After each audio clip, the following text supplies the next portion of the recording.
नमस्कार, स्वाद जेवणाचा या मराठी यूट्यूब चॅनलवरती आपलं मनापासून स्वागत आहे। आज आपण तांदळाची खीर ही रेसिपी बनवत आहोत। ही खीर खूपच चविष्ट लागते। माझ्या ह्या पद्धतीने तुम्ही नक्की करून पहा। हे तांदूळ आहे, कोलम तांदूळ आहे, तांदळाची खीरीसाठी आपण घेतलेलं। तर तुम्हाला हवं ते घरी वापरतो ते तांदूळ घ्या किंवा इंद्रायणी आणि आंबेमोहर हे तांदूळ घ्याने आपल्या खीरीला खूप छान स्वाद येतो। राशनच्याही तांदळाची खीर होते। तर हे कोलम तांदूळ घेतलेला आहे मी आणि हे अर्धा तास भिजू घातलेला आहे। तुम्ही अर्धा तास 1 तासही भिजू घालू शकता। हे खीरीत टाकण्यासाठी थोडे काजू बदामचे काप आणि मनुके घेतलेले आहेत। तुमच्याकडे चारोळे असले तरी चारोळे घ्या, खीरीला आपले चारोळे खूप छान चवीत। हे अर्धी वाटी साखर घेतलेली आहे मी। तुम्हाला हवं असेल गोड जास्ती तर तुम्ही जास्ती साखर घेऊ शकता, पाऊण वाटी घेऊ शकता। तर मी हे अर्धी वाटी साखर घेतलेली आहे। हे अर्धी वाटी सुकं खोबरं आहे, बारीक असं किसून घेतलेलं आहे आणि हे असंच मी मिक्सरला बारीक करून घेणार आहे। हे अर्धा लिटर दूध आहे, तुम्ही गाईचं किंवा म्हशीचं तुम्ही नेहमी जे वापरता ते घेऊ शकता। हे 4-5 वेलचीची अशी पूड करून घेतलेली आहे आणि चिमूटभर जायफळ पावडर आहे। एक पेढा घेतलेला आहे मी, पेढा आपल्या आवडीनुसार आहे। घालायची असेल तरी हवं असेल तर घालू शकता, नसेल तरी नाही घातले तरी आपली खीर चवदार होते। एक छोट्या चमच्यानी 2 चमचे तूप घेतलेले आहे मी। गॅस चालू केलेला आहे मी। गॅसवरती एक जाड बुडाची कढई ठेवलेली आहे। तर ह्यामध्ये आपण तांदूळ भाजून घेऊया। त्यामध्ये 1 चमचा मी हे गावरान तूप घालून घेते। त्यामध्येच आपले हे भिजलेले तांदूळ भाजून घ्यायचे। तांदळामध्ये थोडंसं पाणी होतं त्यामुळे ही वाफ होते। पाणी तांदळामधलं पूर्ण नितळून घ्या। तुपामध्ये हे तांदूळ एकसारखं असं भाजून घ्यायचं, एकसारखं असं हलवत राहायचं। असं आपला सोनेरी कलर येईपर्यंत तांदूळ असं सारखं परतून घेतल्यामुळे आपल्या हे तांदळाला छान वास पण येतोय आणि आपल्या तांदळाचा कलर पण बदलला आहे। आणि हे पहा, हे कसं तुपामध्ये आपले तांदूळ भिजलेले असल्यामुळे असे फुलतात तांदूळ, त्यामुळे आपल्या खीरीला छान चव येते।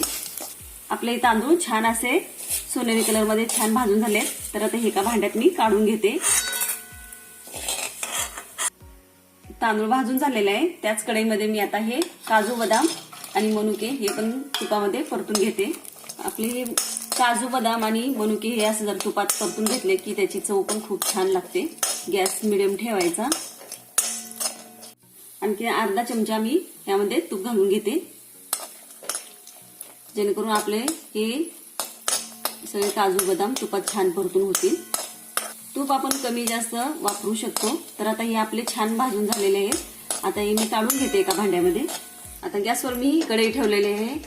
तर आपले काजू बदाम आणि तांदूळही परतून झालेले आहे। तर आता ह्या कढईमध्ये मी हे अर्धा लिटर दूध घालून घेते आणि आपलं हे दूध गरम होईपर्यंत आपले गार झालेले तांदूळ मिक्सरला बारीक करून घेऊया। तर आपले हे तांदूळ भाजून घेतलेले गार झालेले आहेत। तर आता हे मिक्सरमध्ये आपण बारीक करून घ्यायचे। तर जाड जरा थोडंसं जाडसर ठेवायचं, बारीक रवा असतो त्याप्रमाणे आपण हे मिक्सरला बारीक करून घ्यायचं। आपलं दूध गरम होतंय तोपर्यंत आपलं हे तांदूळ मिक्सरला बारीक करून घेऊया। हे पहा, आपले हे तांदूळ बारीक करून झालेले आहेत। हे असे बारीक रव्यासारखे मी जाडसर थोडेसे ठेवलेले आहेत। मी कोरडेच असे भाजलेले तांदूळ मिक्सरला बारीक केलेत, तुम्ही पाणी घालूनही बारीक करू शकता। त्याप्रमाणेच मी हे खोबरं पण असं सुकं जे घेतलेलं होतं आपण ते सुकं खोबरं पण असं बारीक करून घेतलेलं आहे। हे सुकं खोबरं तुम्ही ह्याप्रमाणे बारीक करून घेऊ शकता। सुकं खोबऱ्याऐवजी तुम्ही ओलं खोबरंही वापरू शकता, पाणी घालूनही बारीक करू शकता। हे पहा, आपलं दूधही छान गरम झालेलं आहे। आता उकळी येते दुधाला, छान मस्त गरम झालेलं आहे। तांदूळ आपण बारीक करून घेतलेला, आता ते थोडंसं तांदळाच्या पिठामध्ये आपण पाणी घालून ह्या दुधामध्ये घालून घेऊया। ह्या तांदळाच्या पिठामध्ये थोडंसं मी पाणी घालून घेते।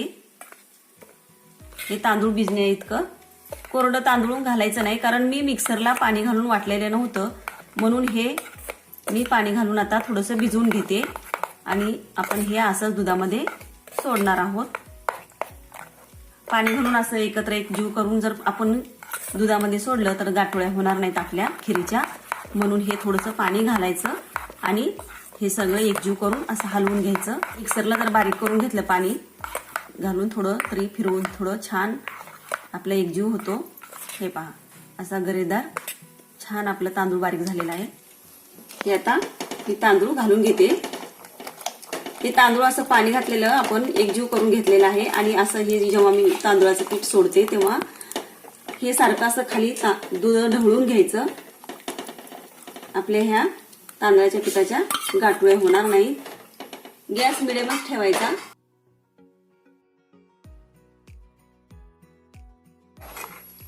पहा असं हे एकसारखं ढवळत राहायचं। असं एकसारखं ढवळल्याने आपली खीर खाली चिटकणार नाही। हे तांदूळ असं खाली अजिबात लागणार नाही। तांदूळ असल्यामुळे चिटकण्याची शक्यता असते। हे पहा आपली ही खीर आता 5 ते 6 मिनिटं छान शिजलेली आहे। हे पहा मस्त अजिबात खाली लागलेली नाही आपली खीर, अशी एकसारखी ढवळत राहायची। आणि आता मी ते जे खोबरं सुकं खोबरं जे आपण बारीक करून घेतले त्यात थोडंसं पाणी घालून तेही आपण यामध्ये खीरीमध्ये घालून घेऊया। हे पहा थोडंसं मी हे खोबरं भिजण्याइतकं पाणी घालून घेते आणि थोडंसं एकसारखं हलवून घ्यायचं। हे एकजीव करायचं पाणी आणि खोबरं। हे पहा आता हे खिरीमध्ये आपण घालून घेऊया। हे पहा हे खोबरं पण आपण खिरीमध्ये सोडून घेऊया। आपलं खोबरं घालून झालेलं आहे। त्यानंतर ही अर्धी वाटी साखरही घालून घेते। साखर तुमच्या आवडीनुसार कमी जास्त तुम्ही घालू शकता। तांदळाची खीर जर गोड असेल तर चवीला खूप छान लागते, म्हणून मी साखर अर्धी वाटी घेतलेली आहे। आपली ही साखर तांदळामध्ये खिरीमध्ये विरघळत आहे तोपर्यंत आपण त्या पेढा पण थोडंसं पाणी घालून एकजीव करून घेऊया। हे एक पेढा घेतलेला आहे मी, त्यामध्ये थोडंसं पाणी घालून हे पेढा पण आपण पाण्यामध्ये एकजीव करून घेऊया। तुम्ही पेढ्याऐवजी खवाही वापरू शकता। त्याने आपल्या खीरीला खूप छान एक चव येते, त्यामुळे मी ही पेढा वापरलेला आहे। तुम्ही पेढा नाही वापरला, खवा नाही वापरला तरी आपली खीर चविष्ट लागते। हे पहा असं एकजीव करून घ्यायचं। आता हे आपण खिरीमध्ये घालून घेऊया। हे असं घातलं की चमच्याने लगेच एकसारखं आपण हे ढवळून घ्यायचं। आपली ही खीर छान शिजून झालेली आहे। तर त्यामध्येच आता ही काजू बदाम आणि मनुके भाजून ठेवलेले तेही घालून घेऊया। घालून ही एकसारखी अशी ढवळून घ्यायची खीर। आणि आपली चिमूटभर जायफळ पावडर आणि वेलची पावडर हेही आपण ह्यामध्ये खीरीमध्ये घालून घेऊया आणि ही एकसारखी ढवळून घ्यायची। वेलची पावडर आणि जायफळ पावडर शेवटला घातल्याने आपले ह्या खीरीला छान स्वाद येतो। तर आपली ही खीर अशा प्रकारे छान तयार झालेली आहे। तुम्ही या पद्धतीने खीर करा, खूपच छान आणि चविष्ट लागते ही खीर। कुठल्याही सणावाराला, कार्यक्रमाला, समारंभाला किंवा अशी श्राद्धाच्या पानात सुद्धा ही खीर बनवली जाते। तर तुम्ही ही अशा प्रकारे खीर करून पहा। अशी शिजली का हे अशी भाताप्रमाणे मऊ झाली की समजून घ्यायचं की आपली ही खीर तयार झालेली आहे। हे पहा छान मस्त शिजलेली आहे आपली खीर।